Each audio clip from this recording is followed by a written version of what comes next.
everyone, welcome back to Film Vault, where today we're going to be counting down 20 crazy facts about the 1996 cult classic, That Thing You Do, the movie that turned a fictional one-hit wonder into one of the most unforgettable bands in movie history.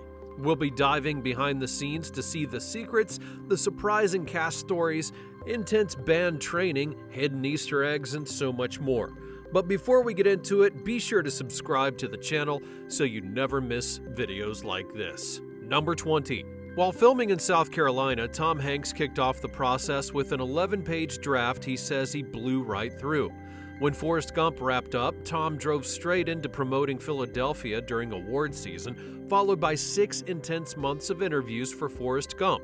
Instead of taking a break, he began crafting the screenplay for what would become his directorial debut and explained that he wanted to be carrying something in his head completely void of anything about the Oscar race or the box office. Tom had worked on the script during busy hotel stays and long flights and showed drafts to his wife, and she teased him by saying that he had too much going on. She joked that he was like Scorsese run amok. He admitted the early drafts were messy, but the press tour for his big movie gave him the perfect time to write, and he used every free moment to work on the screenplay for That Thing You Do, finishing it over the course of that months-long tour. And you look good, and you guys look great in red. Have I told you that yet? Number 19. The contest to find the title song for That Thing You Do was intense. Over 300 songs were submitted and one stood out. Adam Schlesinger, a 28-year-old bass player, had entered the contest as a personal exercise. Publishers had told him about the chance to write a Beatles-style hit for a Tom Hanks film, knowing it was his specialty. And so, he worked for many days on 3 versions and finally recorded a demo and then sent it in. His song beat out all the other entries and amazed everyone who listened to it. When the band and producers listened to the final tracks, the songs all had different styles. Some were like The Who, others were like Zeppelin, but Adam's song began as pure magic. Actor Ethan Embry said it was so exciting he smacks his hands together just remembering it. The song became famous and got an Academy Award and a Golden Globe nomination, but tragically Adam passed away from COVID-19 in 2020 at the age of 52, leaving behind a long-lasting legacy. Doing that thing you do, breaking my heart into a million pieces. Number 18. Tom Everett Scott almost lost the lead role in Tom Hanks' directorial debut. Hanks had hesitated because Scott looked too much like a younger version of him. He feared that it would distract audiences from the story, but his wife watched the audition tape and was impressed and told him that he was the guy. Scott admired Hanks and grew up watching him in shows like Bosom Buddies, and during his audition he told Hanks that he related to the character. He said that the character was parallel to him, but in music instead of acting. His sincerity stood out, and Hanks later called Scott personally to offer him the role, where Scott described it as one of the coolest moments in his life. That's some guy named Tom Scott, but I can't hire him because he looks too much like me. And she says, well, he doesn't look that much like you, and besides that, he's really good. So then I went back and looked at it again. And Number 17. Charlize Theron's Hollywood story begins in an unusual way. In 1994, she was 18 years old and dreamt of being a dancer, but that ended after knee injuries. She was in a Hollywood bank trying to cash a check from her South African account, and the teller refused to help her. Frustrated and desperate, she then threw a fit, and talent manager John Crosby was standing behind her in line. Crosby had once discovered Rene Russo at a Rolling Stones concert, and watching the meltdown, he handed her his card and told her, I don't know what you do, but if you're interested in acting, here's my card. By 1996, Theron was auditioning for That Thing You Do and caught Tom Hanks' attention. After seeing her audition, he said that she had it. The girl was going to be somebody. He even wrote a note in her personal copy of the script saying, no matter what, I will always claim to have discovered you. Fast forward, and she proved Hanks right by winning the Academy Award for Best Actress for her role in Monster. Liar! I caught you! Admit it! We were all waiting for you. Number 16. It turns out that nobody in the band was a skilled musician before filming began, except for Steve Zahn and Ethan Embry, who had some experience playing guitar and bass as teenagers. Tom Everett Scott had never touched a drum kit, and Jonathan Schlack didn't know how to play the guitar at all. To prepare, they went through 6 weeks of intense band camp, practicing 5 hours a day. The hard work paid off, and by the end of the training, they were so convincing that even extras on set believed that they were playing their instruments live. In reality, they were miming to pre-recorded music by professional musicians. Tom Everett Scott had impressed everyone by nailing every beat in the film, and reflecting on the experience, he joked that the cast had to hear the same song so many times, they got more tired of it than anyone else. Number 15. Steve Zahn had no idea his life was about to change because his manager had asked him to drive to the city for a script reading and gave him a fake name for the writer of the script. Steve thought it was a no-name and agreed, and showed up expecting a low-key reading. But when he walked in, Tom Hanks was sitting there. Hanks was blown away by his performance and later said that Steve Zahn had delivered the performance of ages and made him laugh his head off. Steve nailed each and every line and hit all the comedy perfectly. The casting director knew that Steve could master the role, and she had seen him perform in a play with Ethan Hawke and believed that he was perfect for the part. That day, Steve sealed his role as Lenny before realizing whose movie he had just walked into. What, are you crazy? A man in a really nice camper wants to put our song on the radio. Give me a pen, I'm signing, you're signing, we're all signing. Number 14. The cast names in this film are full of hidden meanings. Tom Hanks had added small nods to his passions for both music and space. James Jimmy Mattingly is named after Ken Mattingly, an astronaut from Apollo 13. Ken was supposed to be on the mission but got pulled off due to exposure to rubella and German measles, though he never actually got sick. Lenny Hayes takes his name from Fred Hayes, the Apollo 13 lunar module pilot, and Hanks even included himself in the tribute. His character, Mr. Amos White, is named after Andy White, the drummer who stepped in for Ringo Starr on the Beatles' recording of Love Me Do. Hanks layered the film with even more Easter eggs for fans to discover. On the Hollywood television showcase in the movie, there's a character named Gus Grissom, another reference to an Apollo astronaut. He's played by Bryan Cranston, who you may recognize from other hit roles. Number 13. Tom Hanks wrote the opening tune Lovin' You Lots and Lots himself. It's credited to the fictional Norm Wooster Singers, also created by Hanks. The song mocks early 1960s AM radio soft music, drawing inspiration from Ray Conniff and Mitch Miller. Adult stations like KPOL in Los Angeles often played similar music, making the song a fitting tribute for the time. Hanks had written Guy's intense jazz drum solo, I'm Spartacus, and this means the man who won his second Best Actor Oscar for Forrest Gump only 2 years earlier had managed to compose 2 songs for his first ever movie as director.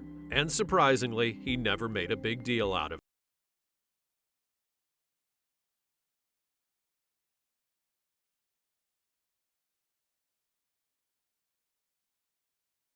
Number 12. For this film, Tom Hanks had decided to skip the usual actual Beatles-era songs for 2 reasons. Licensing those well-known hits could have cost a fortune and eaten up the budget, and he had just worked on Forrest Gump, which was packed full of iconic tracks. This time, he wanted something different. Every song in the movie was an original composition, and the result became a movie set in 1964 where every note was brand new. The soundtrack went on to peak at number 21 on the Billboard 200. Number 11. During the Hollywood television showcase sequence, Bryan Cranston appears briefly as Lieutenant Colonel Virgil Gus Grissom, the astronaut known as the second American in space. It was 1996, and Cranston was a hard-working TV actor with roles on shows like Seinfeld, where he played Dr. Tim Whatley, the dentist. This small appearance flew under the radar, but evidently was not lost on Tom Hanks. 2 years later, in '98, Hanks had cast Cranston as Buzz Aldrin in the HBO miniseries From the Earth to the Moon. Years later, Cranston became famous for portraying Mr. White in Breaking Bad. Tom Hanks plays a character named Mr. White in That Thing You Do, a small detail that feels like a full circle moment. Number 10. The bass player in the movie is surrounded with mystery. He has no first, last, or nickname, and Lenny jokingly calls him Tobias, but it's a random guess. It was done on purpose by creators and hinting at how musicians in one-hit wonder bands are often seen as replaceable.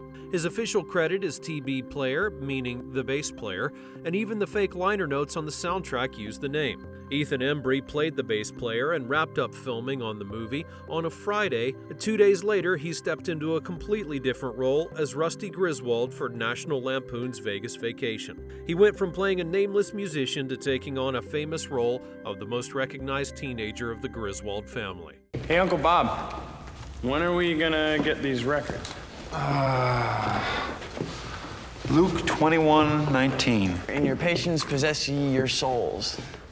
Number 9. 2 years after this movie came out, Tom Hanks and his producing partner, Gary Getzman, turned the Playtone Records into something real.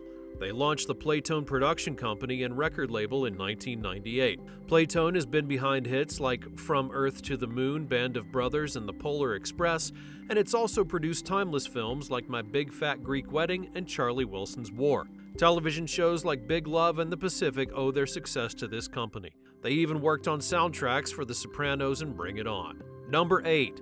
In the movie, 3 members of the Hanks family make an appearance. Colin, who was 18 years old at the time, made his first ever film debut as an NBC page. He escorts Faye, played by Liv Tyler, to her seat at the television showcase, and fans got to see a little more of him when the 2007 extended edition would be released. Elizabeth, Tom's daughter from his first marriage, has a fun cameo, and you can spot her as the bored girl in the dress shop. Tom's wife also appears in a memorable role playing Marguerite, a cocktail waitress at the Blue Spot Jazz Club. That's where Guy meets famous musician Del Paxton. Colin Hanks went on to have a big career with roles in Orange County, Roswell, Dexter, Fargo, and Life in Pieces, and his father's movie was only the beginning. Miss Dawn, your seat. Here? Yeah. Number 7. One Halloween night in the 90s, Tom Hanks went trick-or-treating in Washington, D.C. with Sean Penn, Robin Wright, and Arnold Schwarzenegger. While they walked along, Sean Penn told Hanks that every actor should direct just to find out how hard the job really is. Penn had recently directed The Indian Runner, and Hanks took Penn's advice seriously. 2 years later, while on a press tour for Forrest Gump, he began working on the script for That Thing You Do. This movie became his first step into directing, marking the beginning of a new chapter of his career. Sean Penn's unexpected words on that Halloween night would help Hanks to become a great actor and a talented director. Number 6. At first, Jimmy teaches the song as a slow ballad in a garage, and during the talent contest, Guy changes it into a fun and upbeat rock song. Later, the band performs it at a place like the County Fair, a big Hollywood TV show, and even as a not-so-great version in Pittsburgh. Adam Schlesinger, the man behind the song, had to create music that sounded like 1964, but also worked for a mid-90s audience. This was when grunge music was losing popularity, and somehow he nailed it. The song became a real hit in the music world as well. It made it to the Billboard charts, reaching number 1 on the Hot 100. It climbed to number 22 on the Adult Contemporary chart, and it wasn't bad for a song that was inspired by the Beatles. Number 5. Jonathan Demme played a key role in the movie. Tom Hanks had approached him after finishing the script and asked him to produce it because of their work on Philadelphia. He then joined the production team with Gary Getzman and Edward Saxon and had a cameo in the film. He appears as the director of the cheesy beach film Weekend at Party Pier, where the Wonders also make an appearance. What makes the connection even more cool is that Demme had brought along his legendary crew. Tak Fujimoto, who worked on The Silence of the Lambs and The Sixth Sense, served as the cinematographer. Editing was done by Richard Chu, whose credits include Star Wars and One Flew Over the Cuckoo's Nest. Though it was Tom Hanks' directorial debut, the team behind the scenes was remarkable, and with such talent involved, the movie turned into an A-list production in disguise. Now look out at the ocean. You see the parachute coming down now. It's billowing out. Is that a girl hanging from the parachute? Say the line. Number 4. The Ambassador Hotel in Los Angeles was known for hosting famous people. It was also where Robert F. Kennedy was assassinated. The hotel closed in 1989 and stayed empty when filming began in 1996. By then, it was mostly used for movies. Scenes like the band's arrival after hitting the charts, Faye and Guy's hallway talks, and Jimmy quitting in the lobby were all filmed there. By 2005, it was demolished and replaced with the Robert F. Kennedy Community Schools. Another key location of the movie was the Price is Right studio stage. It had been used for the Hollywood television showcase scenes, and the Wonders performed on that same stage where the famous game show was filmed. 2 Los Angeles landmarks were used. One still stands, and the other's now gone. Number 3. Ethan Embry had one of the wildest experiences on set. An iguana named Salvador got sick during filming. Always up for anything, he then tried to save the lizard by giving it mouth-to-mouth, and a few hours later, he got seriously ill with dysentery. It was so bad they had to lay cardboard on the ground from his trailer to the shower so he could clean himself up. Embry was wearing red costume pants when it happened, and it did not end well. Costume designer Colleen Atwood, a 4-time Academy Award winner, said that he wasn't the first actor that had pooped their pants in costume. Number 2. When Tom Hanks released the extended edition in 2007, fans got a major surprise. The version was 39 minutes longer than the original and wasn't a true director's cut, but did add new key scenes. One revealed that Mr. White, played by Hanks, is gay, and his partner Lloyd is played by Howie Long. The scene shows Guy coming back to the hotel after drinking too much, where he finds Mr. White and Lloyd waiting to hear news about the band's appearance. This added something new to Mr. White's character that wasn't in the original version. Howie Long's role as Lloyd wasn't in the movie theater release. It only showed up in the extended cut on home video. Even more surprising, Hanks did not promote this version, and for years the details stayed a secret and many fans never knew about it. Number 1.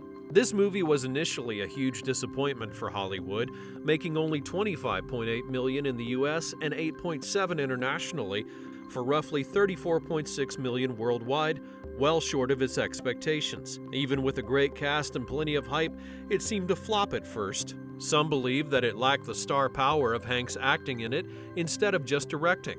Things were not looking good, and the movie could have well been forgotten. But then VH1 ran the movie nonstop for 24 hours in the late 90s, and suddenly people began to take notice. One of the actors said it had a life like nobody's business, and fans kept discovering it on DVD and cable, transforming it into a cult hit. Years later, the excitement kept growing. The cast reunited in 2017 to perform the movie song live, and by 2021 it was being celebrated all over the place. What began as a flop became a cherished favorite, loved by fans over 25 years later. Now be sure to smash that like button because I know that you love this video, and also don't forget to subscribe so that you never miss another great video like this one. If you have any suggestions, leave them in the comments below. Thanks for watching, and I'll see you next time.